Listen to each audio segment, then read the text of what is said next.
Hi, AfterBuzzers. You're watching the Black Mirror After Show, so stay tuned. You're tuning into the destination for TV superfan discussion, AfterBuzz TV. And now, let the buzz begin. Yeah, my favorite decade, my birth decade. Hello, everyone. Welcome to the Black Mirror After Show, Season 3, Episode 4, San Junipero. I'm Adrian Snow. You can follow me on Twitter and Instagram at Miss Adrian Snow. It's MSADRIANSNOW. And here are my co-hosts. I'm Miaira Jennings. You can find me on Twitter and Instagram at Miaira Jennings. And I'm Steve Kaufmann. You can find me on Twitter at Steve Kaufmann. That's KAUFMANN. All right, so San Junipero. I'll go ahead and say this is my favorite episode of Black Mirror by far in the history of time. I loved this one, yeah. First thoughts? Top 3. It's a top 5 for me. Top 5. Cool. It's a very good episode, a very well thought out episode. It's also in a show where all the episodes are bottle episodes. This is very much its own bottled episode. Yeah, there's no other reference to anything else. Well, actually, that is not true. There's one reference because of Ticker, which is referenced in Playtest. But that's the only reference to any other episode. So, yeah, I think overall, I really loved this episode. It was nice to have a little bit of hope in Black Mirror land. You just never know what you're going to get. And this is actually one episode that for the first 20 minutes, I was like, what is going on? Me too. I have no idea. Yeah. I had to rewind it a few times because I thought I missed something. Yeah. Well, I remember the first 30 minutes led me to believe that it was a time-traveling alien. That our main character was a time... Oh, that she was like a cyborg or something? Or just from another planet. We hadn't touched was aliens able to yet. visit... I know, right? They never. Yeah. I think they try to base themselves in some level of reality, which is weird to say. Yeah. Especially on this episode, but the idea that maybe she's a time traveling alien or a time traveling being, or this is all a simulation. But if it's all a simulation, why should we care? Yeah, I didn't know quite. I was like, I don't think she's an alien, and they had me pretty much sold on it being the 80s. Because people were like, well, it was like so over the top. I'm like, it was the 80s. Everything, it was just like that. Like, it was ridiculous. But when she's first introduced, we're talking in regards to Yorkie.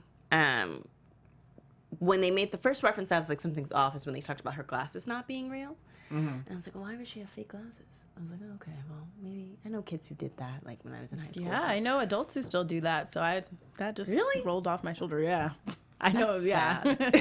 Well, they're stylish now, you I know? love the glasses wear of the panels. Like, why would someone? I actually have a prescription for these. They are not fake. They're real. I'm out of contacts right now. That's why I'm wearing them so much.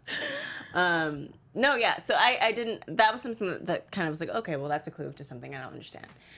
So there was, for me, a lot more based on character development this episode than on technology playing into. It was a little bit more like playtest in that sense, but I thought it was a better job of it, where I actually became invested in the characters. Absolutely. So how did you guys feel about Kelly and Yorkie? We're introduced to Kelly, played by Gugu Mbatha-Raw. I think that's how you pronounce That it. sounded correct. Who is an awesome British actress. She's great. It does an awesome American accent. It was believable. How did you guys feel about her and Yorkie, played by Mackenzie? I liked Kelly. I think we get right into her character right away when she's just telling that guy, like, listen. Yeah. You need to stop. And it was interesting. And just her initial interest in Yorkie, Yeah. I was kind of like, why? You know, why her? And so it's interesting to see that relationship develop. But, I thought it was more so because Yorkie was kind of, I mean, eventually we discover what it is, but Yorkie was kind of going against what I think a lot of other people were going for in San Junipero. She was kind of like just a little bit more bashful and kind of playing down her looks a little bit, whereas everyone else is kind of like more amped up and more like, almost like being extremely joyful in their youthfulness. Yeah. Which I didn't really pick up on, I guess because I am still young, so I didn't notice that, like, oh, everyone's like really into being like young and happy. It just seems like a normal thing. Well, and the coordinated dance number. Yeah. That was the But first that thing. didn't throw me off. I still was like, okay, they're regulars. Yeah. They know the steps. Yeah. Not growing up in the 80s, but knowing how things usually go versus how you remember them. Yeah. That dance number felt like how someone who lived through the 80s would remember a dance floor. Yeah, it felt versus like- an actual dance floor. It felt like a reference to like Earth Girls Are Easy, when there's like a ridiculous dance off in the middle for no reason, or oh god, Can't Buy Me Love, where everyone learns his dance like within the span of 2 minutes. But I will say this, in my own life, I have started a dance circle at a club, so I wasn't like that surprised by it. But was it that good though?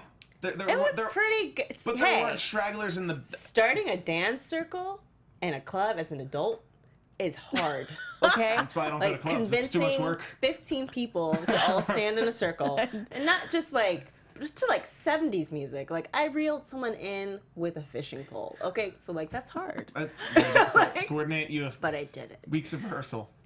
Or just yes. That's so.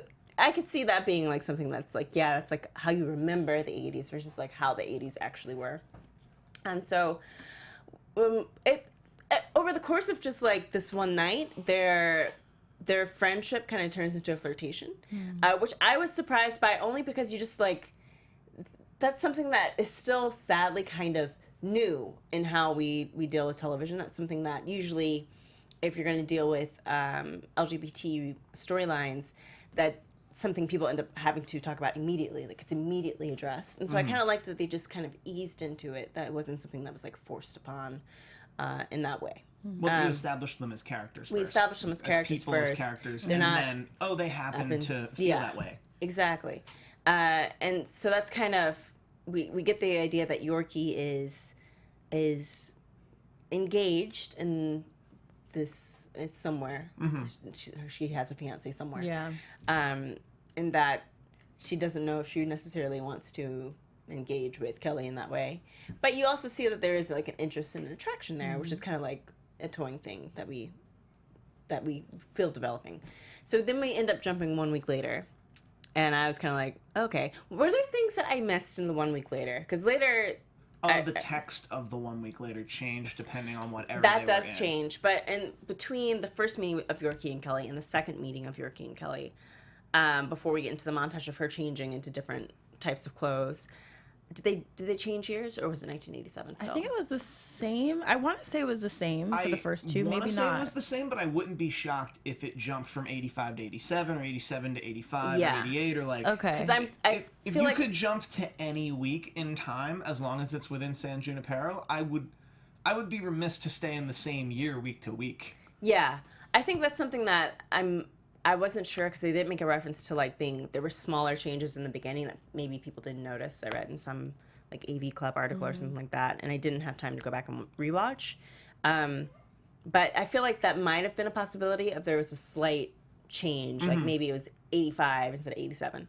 Okay. In any case, they come back together again, and this is when you get messed up, when you start messing with timelines.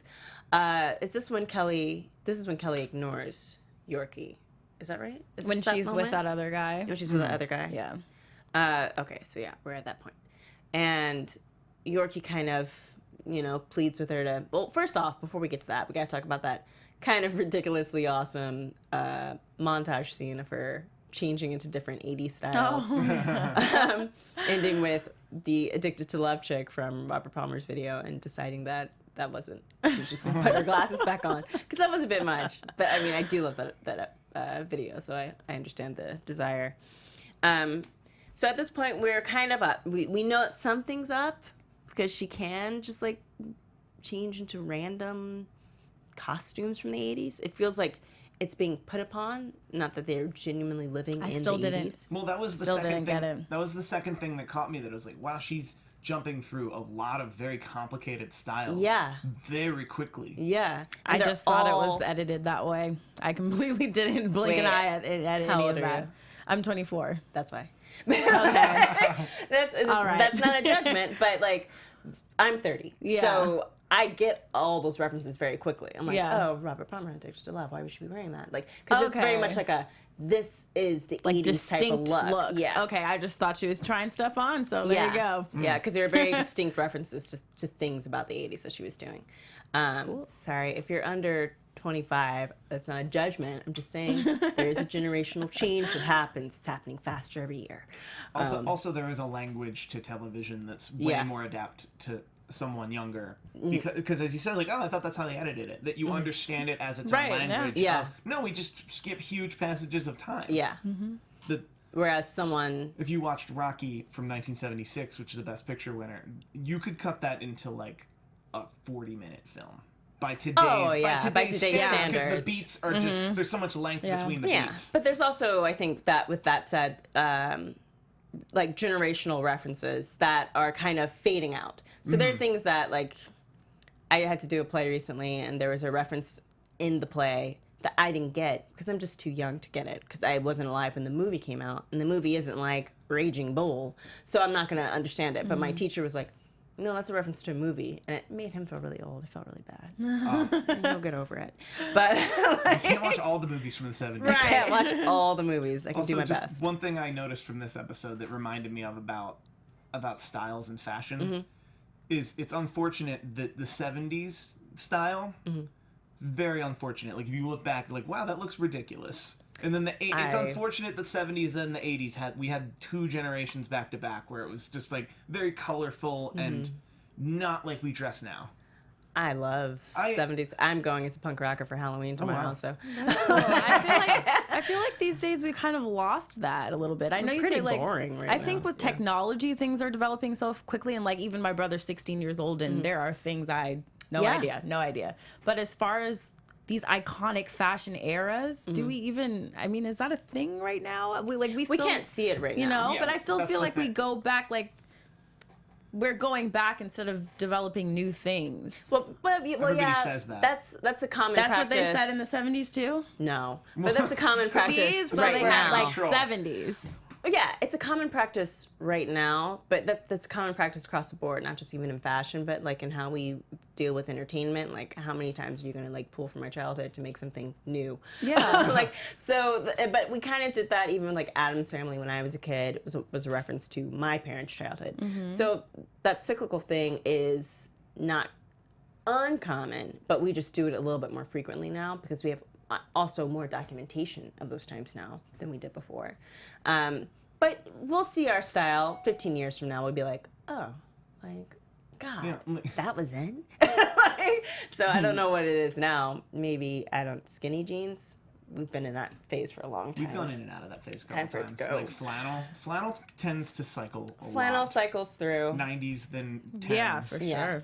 So maybe, I don't know. We'll see what happens when we get there. Also, this score was amazing, and the gentleman who did the score tweeted very recently that it's going to be out. He's going to release it specifically. I just retweeted him. Yeah. Well, It was I'm gonna a have to great- go look at that. I thought it was just a wonderful episode, and we actually have to get into the meat of it. So, when they finally meet, when Kelly finally like stops being standoffish to Yorkie, she's like, "Can you just make this easy for me? I don't really know how to do this." Yeah. And I totally understand that as somebody who like actually has spent the past 20 years operating, or 30 years operating through her life. I was like, God, sometimes I just want to be like, can we just make this easy? Like, can we just go out to dinner? Can we just hook up? Like, I don't want to do this whole flirting crap.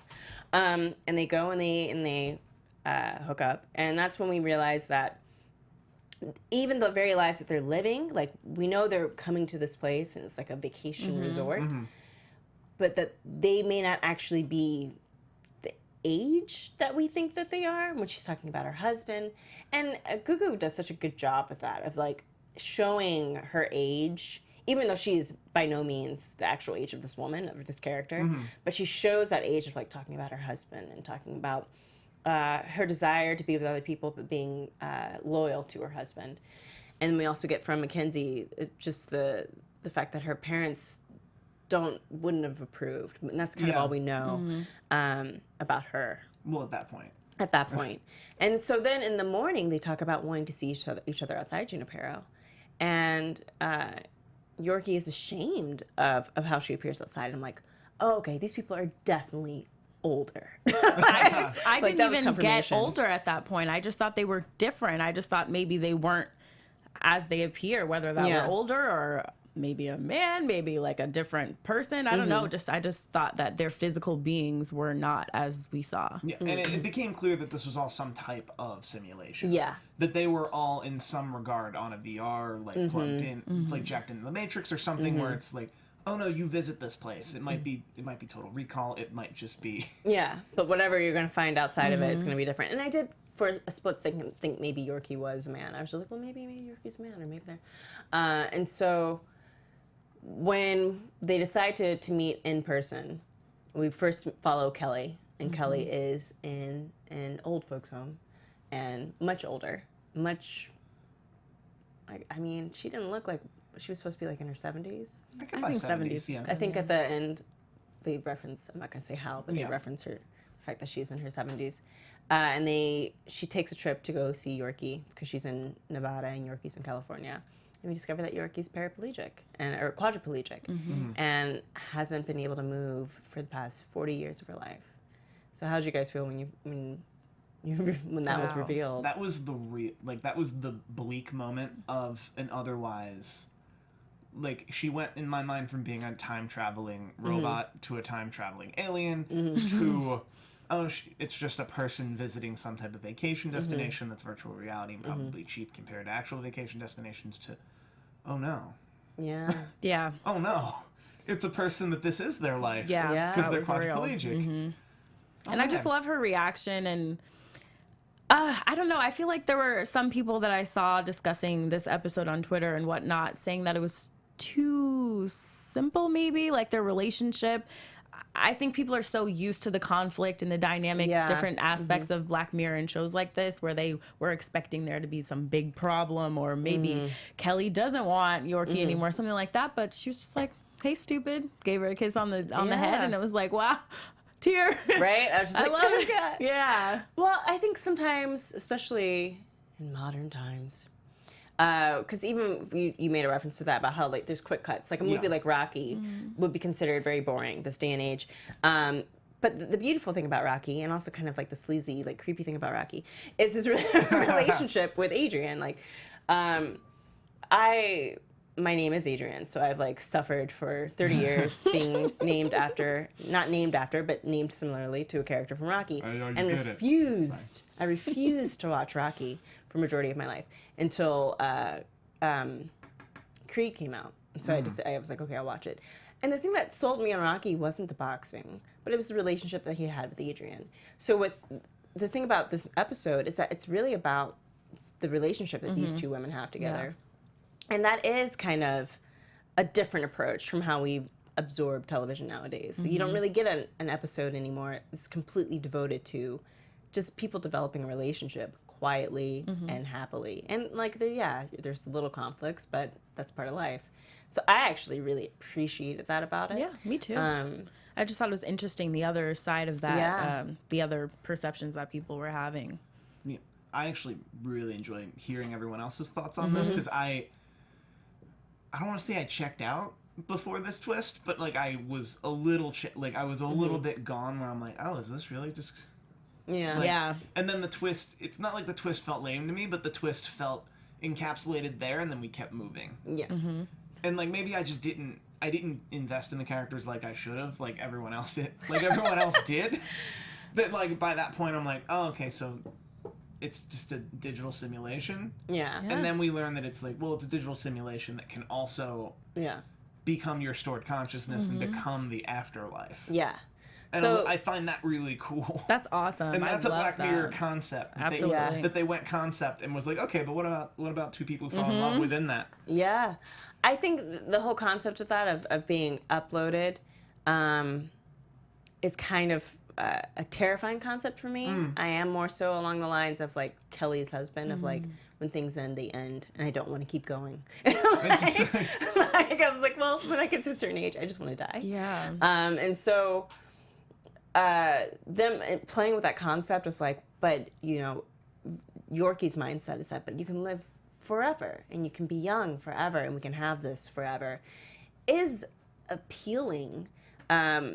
I do appreciate the episode kind of ended on that high note versus letting us kind of see like what eternity looks like, because I don't think I would be able to watch them like develop this relationship and then actually watch it like kind of crush under the weight of eternity. And not to mention the perceived tech of this universe would mean that your consciousness is equivalent to that cookie. Yeah. That to a certain extent, a part of you does die. And it might be the part that's talking right. Like, it's tiny, but it can be a big thing. It's like, well, no, they just uploaded your consciousness. You still died. Yeah. Like your soul or whatever else governs the universe that we don't understand because it's not science. That's still vanquished. But isn't that kind of the theory that they're going with? Is that the part that they're uploading is kind of the soul of you. And that's why even if you want to leave, you can leave. Like if you decide, I don't want to be here anymore, you can just cease to exist. But it's some very heavy stuff that they're toying with here in terms of like afterlife and what people perceive to be the afterlife and people who don't perceive there to be an afterlife, which I appreciate because it's not something that most TV shows ever want to talk about because this is America, and without it being the crux, without it being the crux of the whole show, like a show like The Leftovers handles this well. Yeah, because that's like similar. I like to call it the hoodwinking of good screenwriting, which is you have your hook, which is like a bunch of people die, or this happens, or that happens, or everyone's consciousness is stored, and that's the hook. And then you get caught on characters, just like, wow, I don't even care about. Yeah. Like in The Leftovers, like they're season 2 now. Like there are a lot of people in the comments who still try to explain how that happened. I'm not interested. I'm like, no, but is this guy gonna be okay? Yeah. Like he's got this house, he's in Texas. Like, what's happening? It's trying to explain the unexplainable is what it really is. And so, like, because I think there was an article where they were talking about. I'm so happy that it's so character driven because if they tried to explain the tech of the cookies of the ticker, then it would just spiral out of control because you're attempting to explain the unexplainable. You're attempting to explain something that we as people can never come back and talk about. A known unknown. Exactly. I'm kind of hoping they revisit this place in season 4 a little bit. And I know this one, a lot of people are saying, oh, it's too happy, it's relationship. But I'd like to actually see the complications in San Junipero in season 4, if that's possible. Because I think... I love the concept, and I would love to get into that a little bit more. Obviously, this one was more character-driven, but I think that would make a pretty cool episode to see maybe if something went wrong or if someone did fall out of love or didn't want to stay. Or if you could upload a consciousness, what else could you do? Like, Well, that's a theory that goes in line with the timeline. But before I say that, there is that kind of reference to it with the grungy club. The people who just kind of get lost within the quagmire. They get lost within San Junipero. But there is kind of... so San Junipero in timeline is before Be Right Back. Because at Be Right Back, we are at that point where we can essentially... maybe, I don't know. Because there's this kind of... Could we merge? Do we want to get to my crazy theory on timeline? Yeah. All right. I've been thinking about it since, because 15 Million Merits is my favorite episode, or was my favorite episode until Shut Up and Dance. Yeah. And everyone in 15 Million Merits is very young, like roughly 21 to 35, whether they're large or not. And they're powering something, and we're left to believe that the rest of the world ceased to exist. But if that were the case, what happened to anyone younger or anyone older? My theory... And then if you look at the episodes in scope, including these 6, how often do you run into, within the timeline, let's say anything post a certain episode, within that timeline, how many 21 to 35-year-olds do you actually see? Like, you could argue all the characters in Nosedive were roughly over 30, or that Nosedive is pretty close to National Anthem. That is interesting. I don't remember seeing any children. My theory is, at some point in the universe, anyone 21 to 35 has to go to the power silos. And the power silos are not only powering the entire universe and the tech and the power it takes to power all this crazy tech without destroying the Earth, but they're also powering the eternal youth of the old. Because that would, if you're storing everyone's consciousness, that would take an immense amount of power. in fact, an entire population of young people peddling. Wait, so where you're where are saying the that children in everyone- your theory? In my theory, you turn 21, and unless you're rich or valuable to society otherwise, You peddle. You Okay. peddle till you're about 30. And maybe if you're lucky within that Then you're able to kind of get out. entrapment, you can be you can go on hot shots. It's also That's very something interesting. something I didn't notice till after the after show, but the woman from episode 2 of season 3 that he met with, it was the same actress as someone on a Hot Shots commercial, but she was older. So the argument would be that you could kind of get your freedom through Hot Shots, or otherwise build up enough merits to move on. Yeah. And That's interesting. it's interesting also because you can see a couple different references to people's usernames, like people's usernames of like Pi Ape, because they kind of called the bigger people of that society apes, or Yeah. bigger. You're either cleaning up a workstation or you're on TV being pretty much lampooned and shamed. It's a theory I've been working on, and I don't have the timeline quite right in my mind of like which episode this would have started. Probably post Waldo National Anthem, Yeah. Hated in the Nation, like Shut Up and Dance, post like the modern ones.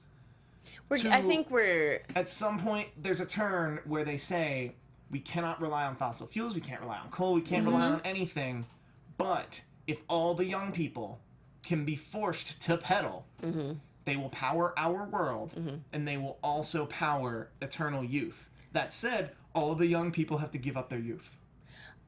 It's really interesting. It's That's a really possi- fascinating. That's a possibility. I could see that happening after something like Hate It in the Nation. Because there is also a big running theme throughout Black Mirror of how the public deals with shame. Yep.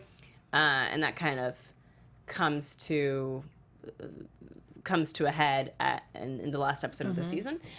So that is a possibility. I could see them toying with that, especially for season 4. Something about that, because especially people point to the tech of 15 million merits as like the actual avatars, and how it looks very like Wii U. Yeah.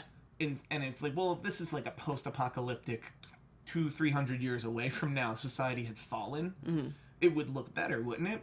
So like that plays into the idea that it's kind of Somewhere modern. in the middle. Kind of modern. It's a is thing people interesting. just don't talk about.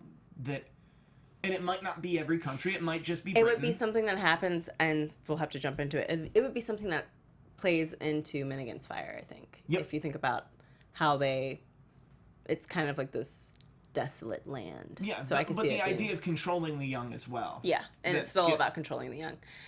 Interesting. Yeah. Yeah. Well, I think on That that, is cool. note, we're going to wrap up this episode of Black Mirror. Does anyone have any final thoughts about San Junipero? Nope, just lot of very fun. well done. I Very hope to well see done. more of it in season 4. Yeah, if we could get a little bit more love, I think Or- that'd be great. Or if the quagmire represents what prison's like, because if you don't want, so you can take someone's consciousness and then kill them, and then prison is a separate type of San Junipero. You are going way into the Things are theories. We bad. gotta wrap this That's up. fair. I am Adrian Snow. You can follow me on Twitter and Instagram at Miss Adrian Snow. And where can they follow you all? You can find me on Twitter and Instagram at Miaira Jennings. And you guys can find me on Twitter at Steve Kaufmann. That's Kaufmann. All right. Thank you guys so much for tuning in, and we'll see you soon. From executive producers Maria Menounos, Kevin Undergaro, Phil Svitek, and the entire AfterBuzz TV staff, we would like to thank you for listening to the AfterBuzz TV network. To watch or listen to other after shows and post comments or questions, be sure to visit AfterBuzzTV.com. I'm Sir Richard Wentworth, and this has been a presentation of AfterBuzz TV. Buzz you later. The views expressed herein are those of the hosts only and do not necessarily reflect the views of AfterBuzz TV or its owners or principals.